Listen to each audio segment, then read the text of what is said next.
2020-yil tarixning yorqin bir sahifasiga aylanishi muqarrar edi.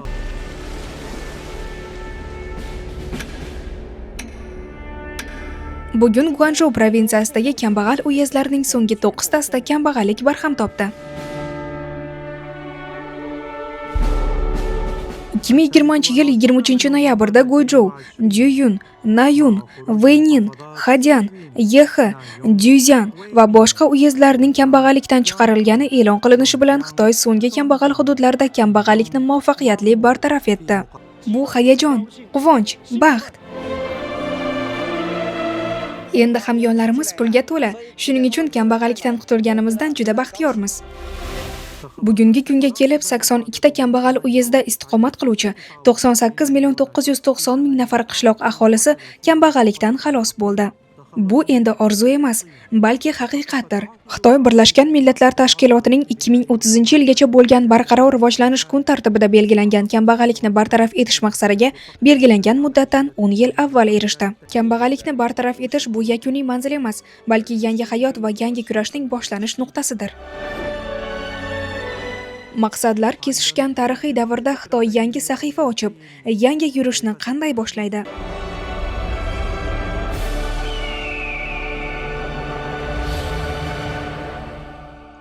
Sakkizinchi qism. Yangi yurish.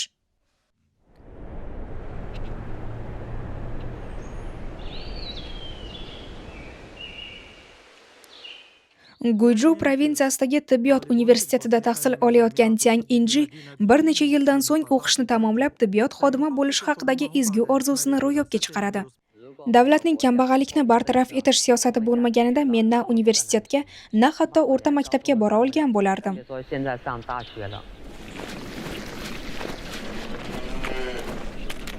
Bu Tian Inji 5 yil avval. Uning oilasi Gujiao qishlog'ida yashaydi. Bu oilada Tian Inji va uning singlisidan tashqari 93 yoshli buvisi hamda parvarishga muhtoj akasi bor. Akasiga yoshligida bolalar falaji va epilepsiya tashxisi qo'yilgan. Shu sababli oilaning qarzlari ham juda ko'payib ketgan. Tian Inji hali juda kichik bo'lgan paytda ota-onasi ishlash uchun boshqa shaharga ketgan. Ota-onam yo'q. Barcha mas'uliyat mening zimmamda. Oila bu barcha quvonchlarni birgalikda baham ko'rish. Biror muammo yuzaga kelganda esa uni birgalikda yengib o'tish va mas'uliyatni birga ko'tarishdir. O'rta maktabga kirish imtihonlarida Tian Inji sinfida 3-o'rinni egallab, viloyat darajasidagi namunali maktabga o'qishga qabul qilindi. Akasi esa o'qishdagi baholari past bo'lgani sababli bir sinfda qayta o'qishga majbur bo'ldi.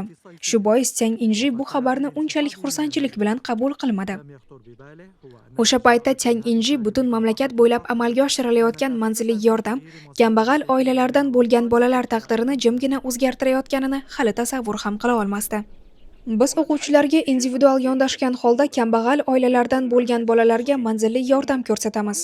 13-5 yillik reja davrida ushbu maqsadlar uchun 3,8 milliard yuan mablag' ajratilib, 3,31 million nafar kishini qamrab oldi. Davlat tomonidan amalga oshirilgan qator chora-tadbirlar tufayli Tian Inji o'rta maktabni tamomlab, keyinchalik o'zi orzu qilgan universitetga o'qishga kirdi. Bundan tashqari uning oilasiga chorva boqish orqali daromad topish uchun ham yordam ko'rsatildi. 2018-yilda Tian Inji oilasi yashaydigan provinsiya kambag'al hudud maqomidan chiqarildi.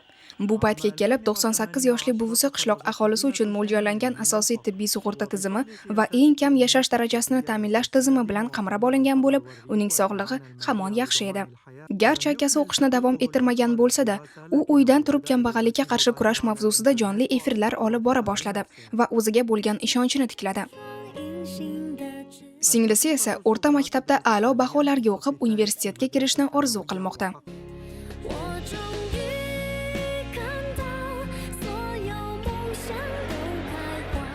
Mening tushunchamda o'rtacha farovonlik bu barcha insonlar sog'lom bo'lishi, baxtli hayot kechirib, birgalikda yashashi va har bir insonning ezgu orzulari ro'yobga chiqishi demakdir. 2020-yil noyabr holatiga ko'ra butun mamlakat bo'yicha majburiy ta'limni tark etgan o'quvchilar soni 2019-yildagi 600 ming nafardan 2020-yilda atigi 831 nafargacha kamaydi. Kambag'al oilalardan bo'lgan ta'limni tugatmay qolgan o'quvchilar soni esa 200 ming nafardan 0 ga tushdi.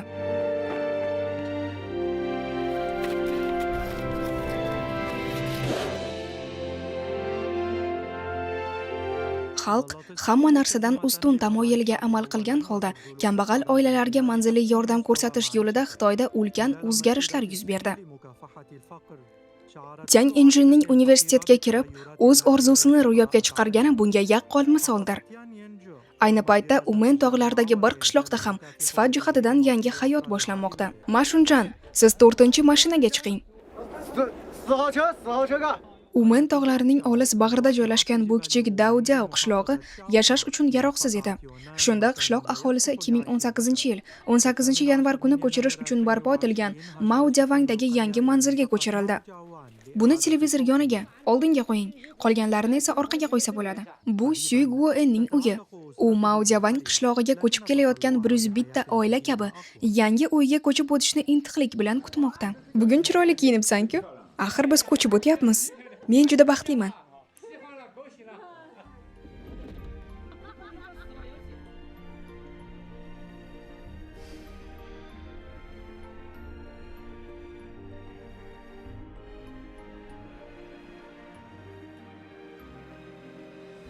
Hozir ro'yxatni tekshirib chiqamiz. Bizda ko'ngillilar bor. Ularning ortidan boringlar. Ular sizlarni boshlab borishadi. Sizning xonadoningiz 10-qavatda joylashgan. Binoga kirganingizda u yerda lift bor. Ularning avvalgi kulbalari o'rnini liftli, mustahkam uylar egalladi. Endi yomg'ir ularning uylarini suv bosmaydi. Ona, bu endi bizning uyimiz. Bizning yangi uyimiz. Shu paytdan boshlab bolalar erta tongda turib, tog' yo'llari orqali 10 kilometrdan ortiq masofani bosib o'tib maktabga borishlariga hojat qolmadi. Homilador ayollar bemalol tibbiy ko'rikdan o'tishlari, keksalar esa shifokor ko'rigiga xotirjam borishlari mumkin. Ko'chib kelgan aholi zamonaviy hayotning barcha qulayliklaridan foydalanish imkoniyatiga ega bo'ldi. Qaysi kasbni tanlashni xohlaysiz? Umuman olganda men payvandchi bo'lib ishlaganman. Farzandlaringiz nechinchi sinfda o'qiydi? Kattasi 3-sinfda, kichiklari esa 1-sinfda o'qiydi. Bosh kotib ko'chirilgan aholini qo'llab-quvvatlash zarurligini ko'p bor ta'kidlagan. Ko'chib o'tkazilgandan keyingi navbatdagi qadam esa ularni ish bilan ta'minlash edi. Asosiy maqsad ularga asta-sekin farovon hayotga erishish imkonini berish.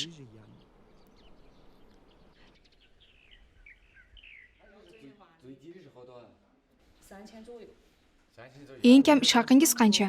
3000 yuan. Davlatning kadrlarni qo'llab-quvvatlashga qaratilgan chora-tadbirlari tufayli Xu Guoen yaxshi ish topa oldi. Uning turmush o'rtog'i ham o'z mahallasidagi sexda ishlay boshladi. Yosh katta yoki malakasi yetarli bo'lmaganlar farrosh yoki qo'riqchi bo'lib ishlashlari ham mumkin.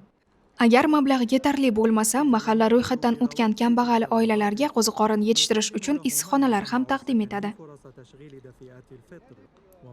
Daojiao qishloq aholisi avlodlar davomida tog'larda yashab kelishgan va mahalliy ishchilarning g'amxo'rligi va e'tibori tufayli ular zamonaviy hayotning bir qismiga aylanib bormoqda.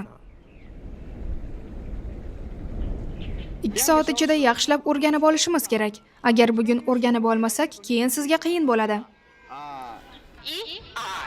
Ularning hayot tarzi asta-sekin o'zgarib bormoqda. Hayot sharoiti og'ir bo'lgan kambag'al hududlardan farovon joylarga 10 million kishi ko'chirilishi bilan ularning urf-odatlari va taqdirlari ham o'zgarmoqda. Xitoyda kambag'allarga manzilli yordam ko'rsatish jamiyatda muvozanat bo'lishi va barcha uchun imkoniyatlar teng bo'lishi kerakligini yaqqol namoyon etmoqda. Tog'larni tark etish, universitetga o'qishga kirish va shaharda yashash xitoyliklar o'z orzularini ro'yobga chiqarish orqali hayotning yanada keng ufqlarini kashf etayotganiga misoldir.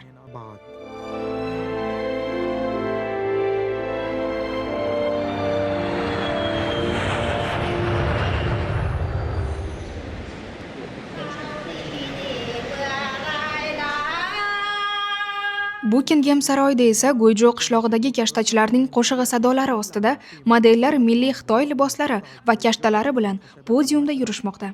Bu esa Xitoy qishlog'iga o'zining an'analari va hunarmandchiligini butun dunyoga namoyish etish imkonini berdi. Odamlar ularni suratga olib, hayrat bilan tomosha qilishardi. Turli mamlakatlardan ko'plab dizaynerlar va jahon brendlari bizning kashtachilarimiz bilan hamkorlik qilishni istay boshlashdi. Eng muhimi esa bu ularga ma'naviy jihatdan katta foyda keltirdi. Sanlan qishlog'ida quyidagi so'zlarga ega xalq qo'shig'i mashhur. Bolamni orqamga ortib, naqshlar tikaman. Ro'zg'orimni tebratib, oilamni boqaman. Qishloq aholisi kambag'allarga manzilli yordam ko'rsatish ularning hayotini tubdan o'zgartirishini xayoliga ham keltirmagan edi. Biroq eng hayratlanarlisi shundaki, har bir oilada avloddan avlodga o'tib kelgan ushbu hunar ularga butun dunyo sari eshiklarni ochib berdi. 2020-yil oxirida okrugda milliy hunarmandchilikni rivojlantirish doirasida ipak gazlama ishlab chiqarish sanoatini rivojlantirish rejasi amalga oshirildi. Bu esa 15 ming nafardan ziyod ayollar uchun daromad manbaiga aylandi.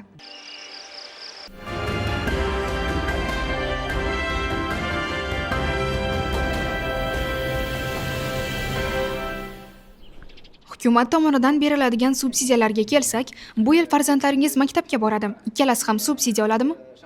Ha.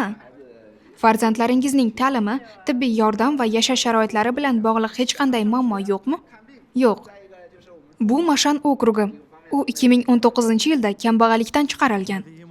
Erishilgan natijalarni mustahkamlash maqsadida aholining yana kambag'allikka qaytib qolishining oldini olish mexanizmi yaratildi. Bu yerda har bir xonadon tekshiruvdan o'tkaziladi. Kambag'allikka olib keladigan xavflarni aniqlash va kambag'allarga o'z vaqtida yordam ko'rsatish maqsadida bu yerda qashshoqlikdan chiqarilgan har bir xonadonni tekshirish ishlari davom ettiriladi. Kambag'allikdan chiqish yordam dasturi to'xtatiladi degani emas. Siz ilgari olgan barcha imtiyozlardan bundan keyin ham foydalanishda davom etasiz. Davlat bundan buyon ham sizni qo'llab-quvvatlaydi. Ya'ni kambag'allikdan chiqqaningizdan keyin yordam to'xtatilmaydi. 不是因为脱了贫就什么政策就没了就不管了。 Bosh kotib bir necha bor ta'kidlaganidek, kambag'al tumanlar ishni to'xtatib xotirjamlikka berilmasligi kerak. Kambag'allik tamg'asidan xalos bo'lish mumkin, ammo mas'uliyat tamg'asidan xalos bo'lib bo'lmaydi. Kambag'allikni tugatish nafaqat maqsad, balki ishdagi yangi boshlang'ich nuqtadir. Buni shu yerga qo'ying. Hammasini shu yerga olib keling. U yerda yana bor. Ularni ham olib keling. Shangin qishlog'i partiya boshlang'ich tashkilot kotibi lag'mon tayyorlash bo'yicha tanlov o'tkazish uchun pul so'radi. O'ylaymanki, ertaga bu yerda ko'p odam bo'ladi.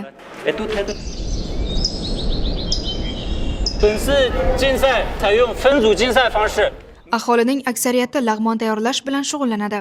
Shu orqali ular 2017-yilda kambag'allikdan qutulishga muvaffaq bo'lishdi. Hamma tayyormi? Boshladik.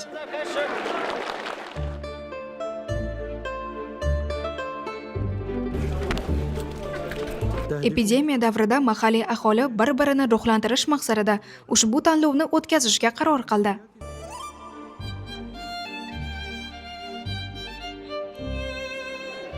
Kambag'allikni yengib, bu tuman nafaqat zarur choralarni davom ettirdi, balki ularni yanada kuchaytirdi va o'quv kurslarini tez-tez o'tkaza boshladi. Bu davrda ularning ishlashni to'xtatishiga yo'l qo'ymaslik kerak. Ular ko'proq ta'lim olishlari va o'z ko'nikmalarini oshirishlari lozim. Matyan Uyez shahriga kelayotganida Ataylab Hanjin ismli yigitni ham o'zi bilan olib keldi. Kambag'al sifatida ro'yxatga olingan Hanjin lag'mon tayyorlash kurslarida o'qib, so'ngra boshqa shaharda ishlagan.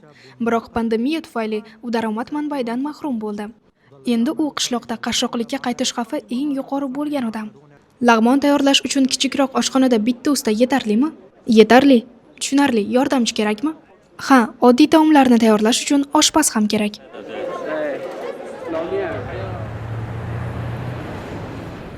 Assalomu alaykum. Marhamat, o'tiring. Biz Shangan qishlog'idanmiz. Lag'mon uchun savdo brendini yaratmoqchimiz. Bu vaqt davomida Matyan savdo belgisini ro'yxatdan o'tkazish bilan tinmay shug'ullandi. Agar jarayon muvaffaqiyatli yakunlansa, Shangan qishlog'i qishloq jamoasi nomiga savdo belgisini ro'yxatdan o'tkazgan birinchi qishloq bo'ladi. Bu qishloq aholisi yana kambag'allik holatiga qaytib qolmasligi uchun muhim kafolat yaratadi. Biz lag'mon orqali butun ishlab chiqarish zanjirini yo'lga qo'yib, xomashyo bilan ta'minlash bazasini yaratish mumkin deb o'ylaymiz. Shunda siz raqobatda yanada ustunlikka ega bo'lasiz va mahsulotdan narxi ham arzonroq bo'ladi. Yangi savdo belgisini ro'yxatdan o'tkazganimizdan so'ng, sen bizning qishlog'imizdagi franshaysing asosida ishlaydigan birinchi arzon restoran direktoriga aylanasan. Bunga qanday qaraysan? Ajoyib, men urinib ko'raman. Avval kichikroq oshxona ochish kerak. Uni ta'mirlashga bor yo'g'i 90 ming yuan sarflaysan. Ishni boshlash uchun u tuman tomonidan beriladigan 300 ming yuan miqdoridagi imtiyozli kreditni olishi mumkin. Matyan va lag'mon tayyorlash bo'yicha katta ustalar ko'magida Hanjing ishga kirishish uchun uyidan chiqib ketishga tayyorgarlik ko'rmoqda. Hozir yaxshi imkoniyat bor. Men ishlash uchun boraman, restoran boshqarishni o'rganaman. Keyin o'zimning restoran yoki oshxonamni ochib, uning egasi bo'laman. Shunda hayotim ancha yaxshi bo'ladi. 就是生活方面也过得好一点。 Agar insonlarda istak bo'lsa, hatto tuproqni ham oltinga aylantirish mumkin. Bugungi kunda Syunhua uyezdida 40 mingdan ortiq kishi lag'mon tayyorlash sohasi bilan shug'ullanadi. Bu hududda 7800 dan ortiq restoran ochilgan. Orzu nuri qashshoqlikdan chiqish yo'lini yoritganda, g'alaba ruhi qonga singanda, har bir harakat ajoyib samara beradi.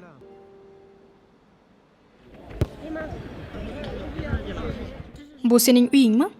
Ha, bu mening uyim. Minji Tibet Texnika institutining talabasi.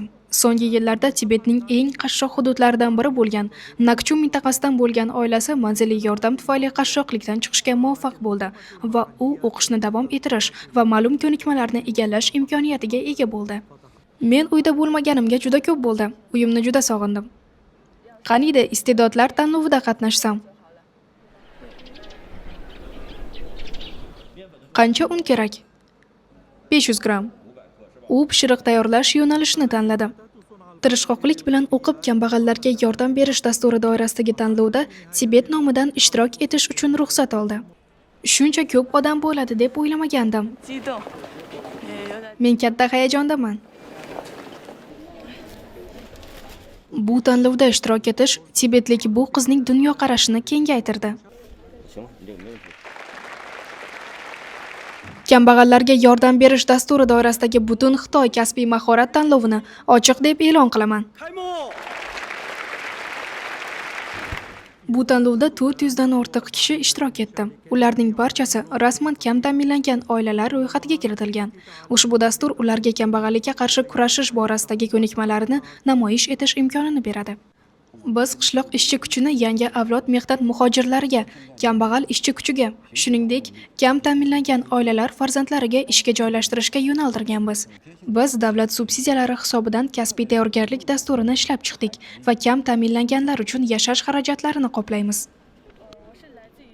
Mening ismim Minji. Men ushbu tanlovda ishtirok etish uchun Tibetning Nakchu shahridan keldim. Bugun kitob shaklidagi tort tayyorladim. 6 soatdan so'ng tanlov yakunlandi. Minjining torti boshqa ishtirokchilarning ishlaridan farq qilgan bo'lsa-da, Minji to'g'ri yo'lni tanlaganiga amin bo'ldi va bu tanlov qizning dunyoqarashini kengaytirdi. Bugun g'alaba qozona olmaganimdan biroz afsusdaman.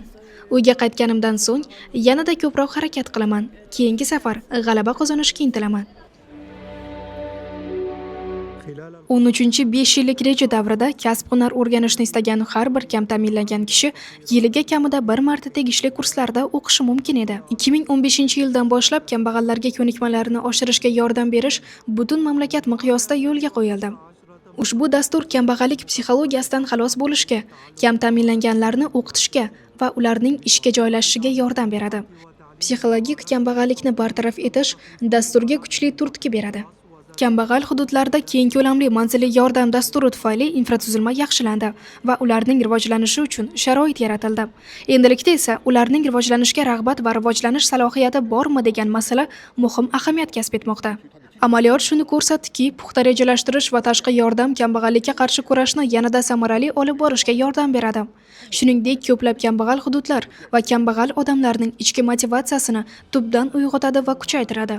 Yil oxirida Ningxiahui avtonom viloyatining Wujun shahridagi Longyuan qishlog'idan Li Yaomei ko'proq buyurtmalarni bajarish uchun har kuni qo'shimcha vaqt ishlaydi. Har kuni buyurtmalar qabul qiladi. Kechalari esa supurgilar to'qib, ularni internetda namoyish etadi. Men jonli efirga chiqdim. Suhbatlashamiz. Qo'shilganlarning barchasi gaplashavering. Li Yaomei 35 yoshida saraton kasalligiga chalingan. Davolanish va 2 marta operatsiya uchun u 300 ming yuandan ortiq qarz oldi. 2014-yilda uning nomiga kam ta'minlangan oila sifatida maxsus hujjatlar rasmiylashtirildi va unga tegishli karta berildi. U hech qayerda o'qimagan, lekin supurgi to'qish hunarini egallagan.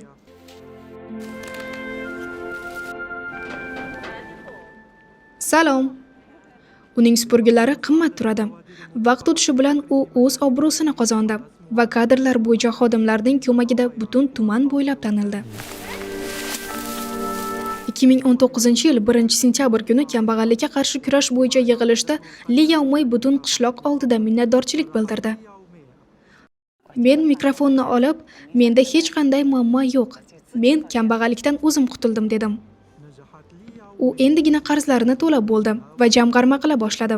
Ammo u kambag'allarga yordam berish doirasidagi imtiyoz va subsidiyalardan o'z ixtiyori bilan voz kechdi. Bu esa barchani hayratda qoldirdi. Hozirda u kooperativ tashkil qilgan. Bu nogironligi bo'lgan ayol kambag'allikka taslim bo'lmadi. Hokimiyat ko'magida u eng tubdan chiqib, qashshoqlikni yengdi va o'z orzusi sari intilmoqda.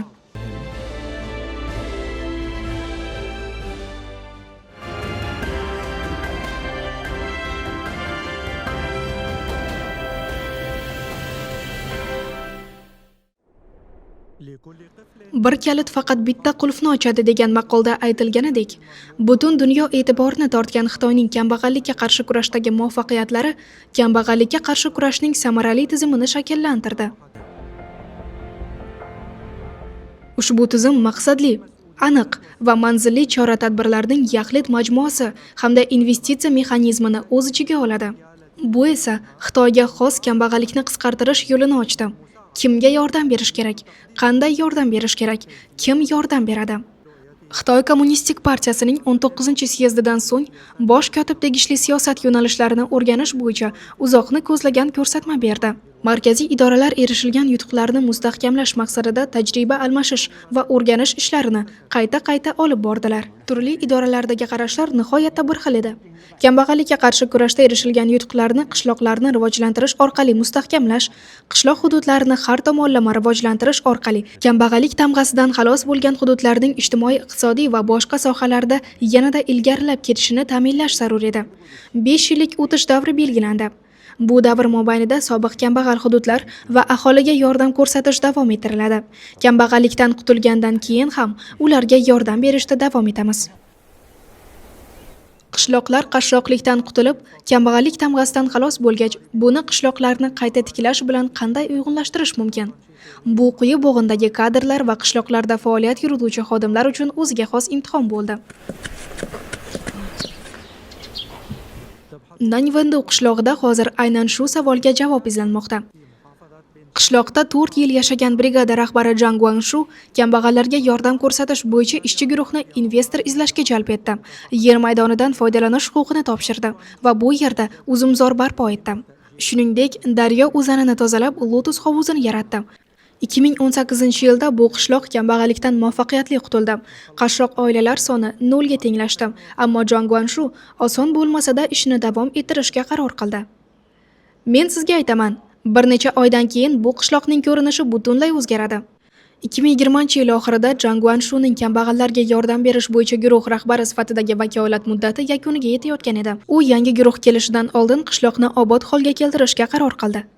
Boshqa qishloqlarga qarang, ularda o'tinlar tekis va tartibli qilib terib qo'yilgan. Siz 3-5 yil davomida qila olmagan ishni endi qilishni xohlaysizmi? Bitta odamning o'zi buni uddalay olmaydi. Yoz sezdirmay kirib keldi. Qishloqlarni tartibga keltirish uchun ajratilgan mablag'lar allaqachon kelib tushgan edi. Keyingi ishlar silliq borishi uchun Zhang Guangshu yon berib, partiya boshlang'ich tashkilot kotibi bilan gaplashishga qaror qildi.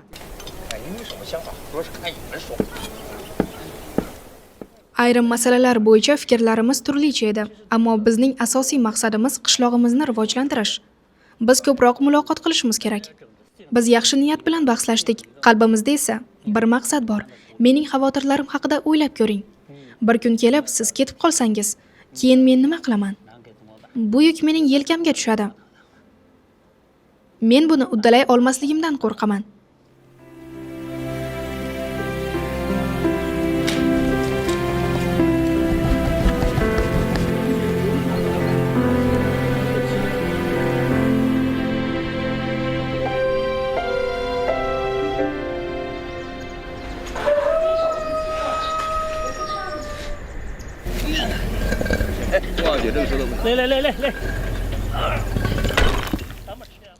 Samimiy suhbat foyda berdi.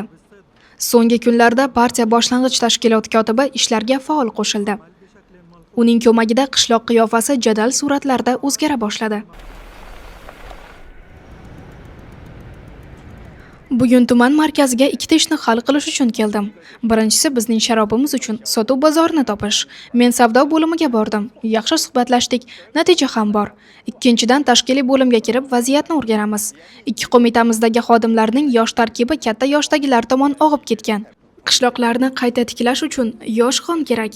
Bizda zaxira kuchlari yetishmaydi. Hozir turli voloslar va shaharchalarda kadrlar markazlari tashkil etilgan. Ular qo'shni qishloqlarning kadrlar zaxirasidan biz uchun ham kadrlar zaxirasini shakllantirmoqda. Bosqichma-bosqich tayyorgarlikdan so'ng ular bizning boshlang'ich partiya tashkilotlarimizni to'ldiradi. Xubey provinsiyasida bir tomondan quyi bo'g'indagi tashkilotlar faoliyati kuchaytirildi. Ikkinchi tomondan esa qishloqlardagi partiya boshlang'ich tashkilotlarini mustahkamlashga e'tibor qaratildi. Turli voloslarda kambag'allikka qarshi kurash bo'yicha ishchi guruhni shakllantirish uchun kadrlar zaxirasi yaratila boshlandi.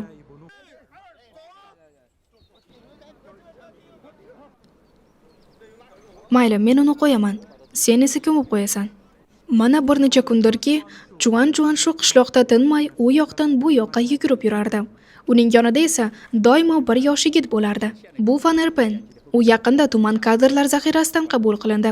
Kelgusida qishloqdagi ishlab chiqarish, atrof muhit va rivojlanish masalalari ularga bog'liq bo'ladi. Van Erpen Juan Guanshuning shogirdiga aylandi. Uning fikricha, kelajakda qishloqni rivojlantirish uchun eski avlod tajribasi bilan bir qatorda Van Erpenning bilim va tajribasi ham zarur bo'ladi. Biz yil uchun tadbirlar rejasini tuzib olishimiz kerak. Nima uchun Lotuslar festivalini o'tkazyapmiz? Qishloqning umumiy daromadini oshirish. Nanvenduga ko'proq sayyohlarni jalb qilish. Ular qishlog'imizda yashaydi, ovqatlanadi va sayr qiladi. Shunday qilib, qishloq aholisi o'z mahsulotlarini sotadi. Biz qanday maqsadga erishamiz? Barcha oilalarimizning daromadi oshadi. Savat bilan baliq tuting. Bu yerda og'irligi 2,5 kilogramgacha bo'lgan baliqlar bor. Barcha baliqlar yovvoyi. Katta baliqni tutganlar uchun sovrin bor. Sinab ko'ring.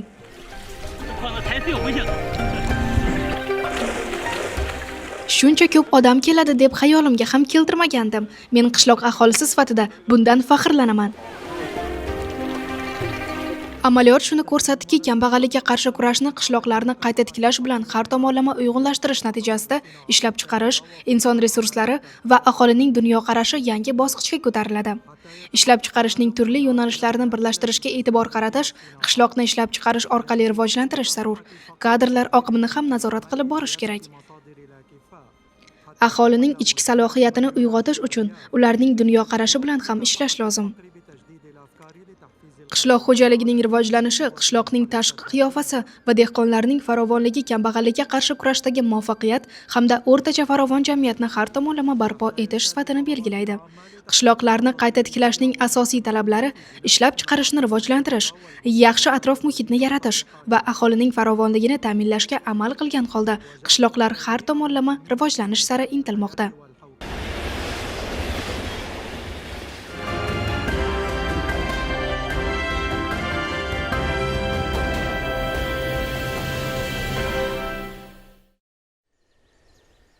Sanlu nomli bu kichik qishloq, agar qishloq hayotini aks ettiruvchi videolar bo'lmaganida, tog'lar qa'rida joylashgan oddiy qishloqlardan biri bo'lib qolgan bo'lardi. 3 yil avval Jandin shahardan qishlog'iga qaytib keldi va mashhurlikka erishgan pazandachilik blogini boshladi. Ijtimoiy tarmoqlarda Jandinni qishloq go'zali deb atashadi. Hozir u allaqachon 300 mingdan ortiq obunachi yig'gan. Bugun samoviylar dofusini tayyorlash uchun 12 xil ziravor tayyorladik. Avvaliga oilam bu ish bilan shug'ullanishimni istamadi, ammo men kelajak qisqa videolarda ekanini his qilardim. Men qishloqni yaxshi ko'raman. Videolar tayyorlash uchun qishloqqa qaytdim. Dastlab hech narsani bilmasdim, ammo asta-sekin video suratga olish va montaj qilishni o'rgandim. Pazandachilik bo'yicha maslahatlar va qisqa reklama videolari orqali u nafaqat o'z mahsulotlarini sotadi, balki mahalliy aholiga ham o'z mahsulotlarini sotishda yordam beradi. 2020-yilda u Hanyin tumani hokimiyati tomonidan tashkil etilgan jonli efirda ishtirok etdi. Uni onlayn tarzda 50 mingdan ortiq kishi tomosha qildi. Keyin qishloqda turli xil delikateslar va go'zal manzaralarni tasvirga olaman. Men o'zimni qishloqlikdek his qilaman. Qishloq menga cheksiz imkoniyatlar beradi. Hozir Xitoyda odamlarning o'z kichik vataniga qaytishi tendensiyasi kuzatilmoqda. Media sohasida faoliyat yurituvchi insonlar qishloqqa qaytib, strimlar orqali nafaqat qishloq xo'jaligi mahsulotlarini sotishni targ'ib qilmoqda, balki qishloqlarni butun internetga mashhur qilmoqda. Ular bir vaqtlar chekka va dunyodan uzilib qolgan qishloqlarga ulkan dunyoni ochib bermoqda. Sichuanda Zhao Hailin ismli qiz universitetni tamomlashi bilanoq tug'ilib o'sgan vodiylarga qaytdi. U o'z savdo brendini yaratib, gul asali va qora daraxt qo'ziqorinini butun mamlakat bo'ylab sota boshladi. U nafaqat mahalliy mahsulotlar uchun sotuv bozorini yaratdi, balki qishloq aholisiga bozor tafakkurini ham olib kirdi. Gansuda Shan Yukan ismli bir yigit doimo shaharda ishlab kelgan bo'lsa-da, qishloqqa qaytib tovuq boqish bilan shug'ullana boshladi. Uning reklamasi jo'jalarni yurak shaklida tizib qo'ygan qishloqona e'lon internetda shov-shuvga sabab bo'ldi. Mahalliy hokimiyat ko'magida u tovuqchilik kooperativini tashkil qildi. Tibet avtonom okrugida o'z kichik vataniga qaytgan bir aholi vakili yaklarda yuk tashishga xizmat ko'rsatish markazini tashkil etdi. Bu esa Gansha qishlog'ida turizmning rivojlanishiga turtki berdi. Mutlaq kambag'allikni to'liq bartaraf etgan Xitoyda o'z vataniga qaytib, tadbirkorlik bilan shug'ullanish tendensiyasi mamlakatning har bir burchagida yaqqol namoyon bo'lmoqda. Bir vaqtlar ular imkoniyatlar yo'qligi sababli o'z qishloqlarini tark etgan edilar. Bugun esa rivojlanish uchun imkoniyatlar ko'paygani bois yana o'z yurtlariga qaytishmoqda. Inson tabiatan o'z orzulari va odatlariga sodiq qoladi. Baxt va mehr-muhabbatga to'la bu qaytishlar farovon hayot sari jiddiy intilishni aks ettiradi hamda o'rtahol turmushga erishish orzusi yo'lidagi tinimsiz kurashdan dalolat beradi. Guvala devorli uy, yarim yil davomida don bilan kun kechirish, yog'och ko'mir yoqish. Qiz hech qachon Sianzanlik yigitga turmushga chiqmaydi. O'tgan asr 80-yillarda bu shahar tog'li qishloq edi. So'nggi yillarda u ekologik rivojlanish konsepsiyasiga amal qilib kelmoqda. Shahar qashshoqlikdan qutulish va rivojlanish maqsadida 32 ta qishloqni birlashtirdi. Endi esa u yangi vazifani, qishloqlarni qayta tiklash va rivojlantirish missiyasini o'z zimmasiga oldi. Bosh kotib yaqinda Sianzan qishlog'iga murojaat yo'lladi. U murojaatida butun qishloq aholisi bir maqsadni ko'zlab, bu yo'nalishda harakat qilib, farovon hayot kechirish uchun birgalikda sa'y-harakat qilish kerakligini ta'kidladi. Shuningdek, u avval boyiganlar boshqalarga yordam berishi tamoyilini rivojlantirib, atrofdagi qishloqlarni ham umumiy farovonlik sari yetaklashga chaqirdi. Sianzanning rivojlanish yo'nalishi asosan qishloq turizmi, mehmon uylari va meva terish faoliyatiga qaratilgan. Shuningdek, mavjud yer resurslaridan oqilona foydalanib, mehmon uylari, meva terish va qishloq xo'jaligi kabi sohalarni rivojlantirish zarur. 32 ta qishloqning har birining o'ziga xos afzalliklari bor. Qayerdadir mehmon uylari yuqori darajada rivojlangan, qayerdadir qishloq xo'jaligi, yana qayerdadir madaniyat rivojlangan. Ammo bu barcha resurslarni qanday qilib yagona bir butun tizimga birlashtirish masalasi bosh og'rig'iga aylandi. Bu yil biz kompaniya ro'yxatdan o'tkazdik. Endi shu ish bilan shug'ullanadigan va kompaniyani boshqaradigan direktor yo'llashimiz kerak. U mahalliy sharoit, an'ana va madaniyatga moslasha olishi, biznesni yaxshi tushunishi, qishloq hayoti nima ekanini anglashi, ishni yurita olishi va qishloq xo'jaligi ishlarini bilishi kerak. Yuqori darajada ishlaydigan professional mutaxassisni yollash kerak edi.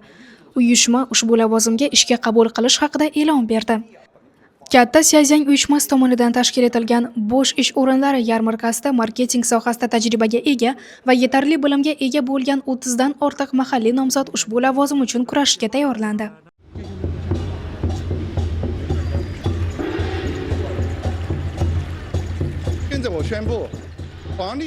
Men Hua Lifani Katta Sianzanni qayta tiklash va rivojlantirish kompaniyasining bosh direktori etib tayinlayman.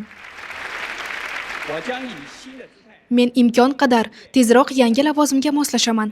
Yurtdoshlarim bilan birlashib, sayyohlarni jalb qilish va mahsulotlarni sotish uchun bor imkoniyatlarimni ishga solaman. 32 ta qishloqning har biri o'zining afzalliklaridan to'liq foydalanmoqda. Davlat arbobi uchun xalq farovonligi ustuvor vazifadir. Davlatni shunday boshqarish kerakki, xalq farovon va to'kin hayot kechirsin. Aholi qashshoqlikdan qutulgach, endi uzoq vaqt davomida rivojlangan hududlar bilan o'rtadagi tafovutni kamaytirish zarur edi. insoniyat tarixida qashshoqlikni qisqartirish bo'yicha misli ko'rilmagan mo'jizani yaratgan Xitoy endilikda bu boradagi konsepsiyani chuqur o'ylab, uzoq muddatli rejalashtirish bilan shug'ullana boshladi. O'tish davrining 5 yillik davrida biz 3 ta uyg'unlashtirishni amalga oshiramiz. Birinchisi, ishlarni uyg'unlashtirish. Ilgari nihoyatda qashshoq bo'lgan tumanlar orasidan ayrimlarini tanlab, ularni davlat ko'magida qishloqlarni qayta tiklash bo'yicha tajriba maydonlariga aylantiramiz.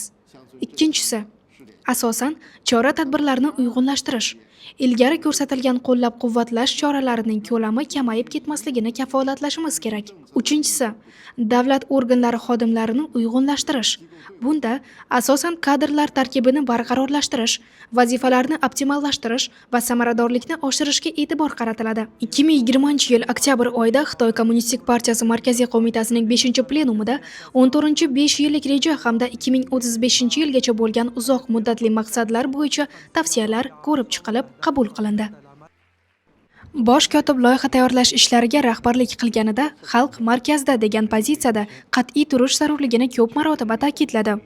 Butun xalqning umumiy farovonligiga erishishga ko'maklashish mafhum bo'lishi mumkin emas. 2035-yilgacha Xitoyda sotsialistik modernizatsiyani amalga oshirish maqsadlari to'g'risidagi tavsiyalar loyihasida butun xalqning umumiy farovonligini ta'minlashda yaqqol va sezilarli taraqqiyotga erishish kerak deb qayd etilgan. 要扎实地推进共同富裕。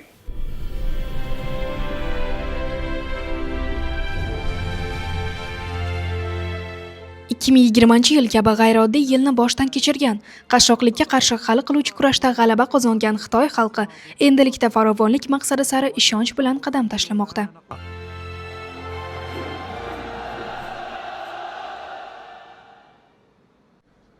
Buyuk ish buyuk ruhni yuzaga keltiradi. Buyuk ruh esa buyuk ishga yo'naltiradi. Kambag'allikka qarshi kurashdek buyuk ish yuqoridan quyigacha yakdillik, jangga kirishga tayyorgarlik, maqsadga intiluvchanlik va pragmatizm, yangilik yaratish, qiyinchiliklarni yengib o'tish hamda xalq ishonchini oqlashni anglatuvchi buyuk kurash ruhini shakllantirdi. Kambag'allikka qarshi kurash ruhi Xitoy Kommunistik partiyasining asosiy intilishi, Xitoy xalqining kuchli irodaviy fazilati va Xitoy milliy ruhining aniq ifodasidir. U vatanparvarlik, kollektivizm va sotsializm mafkurasining mujassam ko'rinishi bo'lib, unda Xitoy ruhi, Xitoy qadriyatlari va Xitoy qudrati to'liq namoyon bo'lgan. Bu ruh buyuk milliy ruh va davr ruhini o'zida mujassam etgan. Butun partiya, butun mamlakat va butun jamiyat kambag'allikka qarshi kurash ruhini rivojlantirishi, bir yoqadan bosh chiqarib, jasorat bilan kurashishi, yo'limizda uchraydigan barcha qiyinchilik va xavflar ustidan g'alaba qozonishi kerak. Xitoyga xos sotsializmning yangi g'alabalarini qat'iyat bilan himoya qilaylik va rivojlantiraylik. 一切困难和风险，不断夺取，坚持和发展中国特色社会主义新的更大的胜利。 Amaldagi mezonlarga ko'ra qariyb 100 million nafar qishloq aholisi mutlaq kambag'allikdan butunlay xalos bo'ldi. Bu Xitoy xalqi va butun insoniyat uchun beqiyos ahamiyatga ega bo'lgan ulkan yutuqdir. Xalq uchun tug'ilgan va xalq tufayli ravnaq topgan, 100 yil davomida xalqni doimo hamma narsadan ustun qo'yib kelgan Xitoy Kommunistik partiyasi qiyinchiliklarni yengib, o'zining dastlabki maqsadlariga qat'iy sodiq qoldi. Kambag'al odamlar ham yaxshiroq yashash kerak degan qat'iy qasamyoddan tortib, qashshoqlik sotsializm emas degan xulosagacha bo'lgan yo'lni bosib o'tdi. Partiya butun xalqni to'siqlardan olib o'tib, haqiqiy mo'jizaga yetakladi. Farovonlikka erishish orzusining ro'yobga chiqishi yakuniy manzil emas. Qat'iyatli kurash hali ham davom etmoqda. Har tomonlama o'rtacha farovon jamiyatni barpo etish jarayoni har birimizni qamrab olishi kerak. Xalqning umumiy farovonligi sari borayotgan yo'lda hech kim ortda qolmasligi kerak.